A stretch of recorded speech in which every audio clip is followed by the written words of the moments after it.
मित्रों, पिछले भाग में हमने सुना कि कैसे भरत ने राज सिंहासन को ठुकरा दिया और श्री राम की चरण पादुकाएं अयोध्या के सिंहासन पर स्थापित की। भरत ने नंदीग्राम में रहकर तपस्वी जीवन अपनाया और केवल पादुकाओं के माध्यम से अयोध्या का शासन चलाने का व्रत लिया। भरत के त्याग और भक्ति ने संपूर्ण अयोध्या को भाव विभोर कर दिया। आज हम सुनेंगे श्री राम, सीता और लक्ष्मण का वन जीवन, ऋषि मुनियों से भेंट और पंचवटी की ओर उनका प्रस्थान।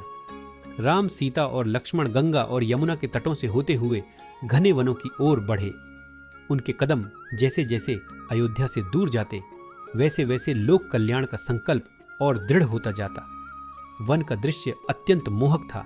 चारों ओर हरे भरे वृक्ष, मधुर स्वर में गाते पंछी, बहती नदियां और पहाड़ों से गिरते झरने। लोग जब मार्ग में उन्हें देखते तो उनके हृदय श्रद्धा से भर जाते। वे कहते, कैसे महान हैं ये राजकुमार, जिन्होंने राजमहलों का वैभव छोड़कर साधु जीवन को अपनाया। लोग पुष्प अर्पित करते, प्रणाम करते और उनके आगे आशीर्वाद देते कि यह वनवास भी संसार के लिए कल्याणकारी सिद्ध हो। वन की यात्रा में श्री राम अनेक महर्षियों के आश्रमों में पहुंचे। कहीं तपस्वी योगी ध्यान में लीन थे, कहीं यज्ञ की अग्नि प्रज्वलित हो रही थी, तो कहीं वैदिक मंत्रों का मधुर उच्चारण गूंज रहा था। इसी यात्रा के दौरान वे महर्षि अत्रि के आश्रम पहुंचे। महर्षि अत्रि और उनकी धर्मपत्नी साध्वी अनसुईया ने उनका विशेष स्वागत किया।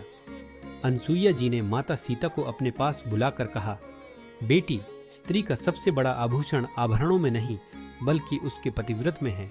संकट हो या सुख, स्त्री का धर्म यही है कि वह अपने पति का साथ निभाए और धर्म पालन में अडिग रहे। तुम्हारा वनवास कठिन अवश्य है, परंतु यह तुम्हारे पतिव्रत का गौरवशाली प्रमाण भी है। सीता ने विनम्रता से उनके चरण स्पर्श किए और आशीर्वाद प्राप्त किया। राम और लक्ष्मण ने भी महर्षि को प्रणाम कर उनके उपदेशों को हृदय में संजो लिया। ऋषियों ने श्रीराम को बताया कि वन में राक्षस उनकी साधना और यज्ञों में विघ्न डालते हैं। यह सुनकर राम ने गंभीर स्वर में कहा, हे महर्षियों, वनवास मेरे लिए दंड नहीं है, यह तो धर्म पालन का अवसर है। मैंने इस वन को अपना घर बनाया है और इसका कर्तव्य निभाना मेरा दायित्व है। मैं आप सबकी रक्षा करूंगा और राक्षसों के अत्याचार से मुक्त करूंगा। लक्ष्मण ने तुरंत कहा, भैया, इस कार्य में मैं भी आपके साथ हूँ। धर्म की रक्षा में यदि प्राण भी देने पड़े तो मैं तनिक भी पीछे नहीं हटूंगा। ऋषियों के हृदय प्रसन्न हो उठे। उनके चेहरे पर आशा और विश्वास की चमक आ गई कि अब धर्म और साधना सुरक्षित रहेंगे। राम, सीता और लक्ष्मण जब यात्रा करते तो वे केवल चलते ही नहीं थे बल्कि प्रकृति से संवाद भी करते। कभी वे झरनों की कलकल सुनते, कभी पंछियों के गीत में आनंद पाते। सीता ने अनेक बार कहा, प्रभु, यह वन कितना सुंदर है। यहाँ की हर ध्वनि, हर सुगंध, हर दृश्य मुझे स्वर्ग की याद दिलाता है। राम मुस्कुराकर कहते, सीते, यही तो सच्चा जीवन है। यहाँ न छल है न कपट। वन हमें सरलता और सत्य का मार्ग दिखाता है। यात्रा करते करते वे गोदावरी नदी के तट पर पहुंचे। वहां पंचवटी नामक एक अत्यंत सुंदर स्थान था। चारों ओर पेड़ों से लदी लताएं, मधुर सुगंध बिखेरते पुष्प और कल कल बहती गोदावरी का पवित्र जल।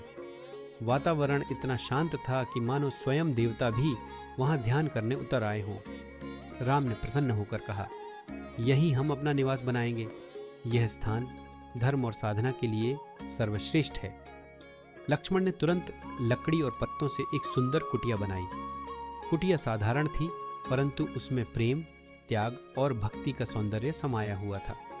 सीता ने चारों ओर दृष्टि डालकर कहा, यह स्थान सचमुच स्वर्ग के समान है। यहाँ हम अपने वनवास को सुख और शांति के साथ बिता पाएंगे। राम ने मुस्कुराते हुए कहा, हाँ सीते, यहीं से हमारे वनवास का वास्तविक अध्याय प्रारंभ होगा।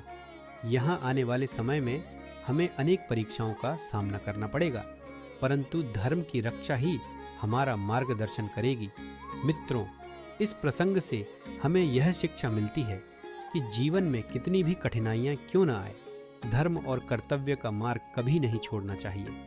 राम, लक्ष्मण और सीता का वनवास त्याग, धैर्य और धर्म पालन का अनुपम उदाहरण है। उन्होंने हमें सिखाया कि वैभव से अधिक महत्वपूर्ण है सत्य और धर्म का पालन। तो मित्रों, यह था रामायण कथा का 11वां भाग, ऋषियों से भेंट और पंचवटी की ओर यात्रा। अगले भाग में हम सुनेंगे कैसे शूर्पणखा का आगमन हुआ और रामायण की कथा एक नए मोड़ पर पहुंची। धन्यवाद।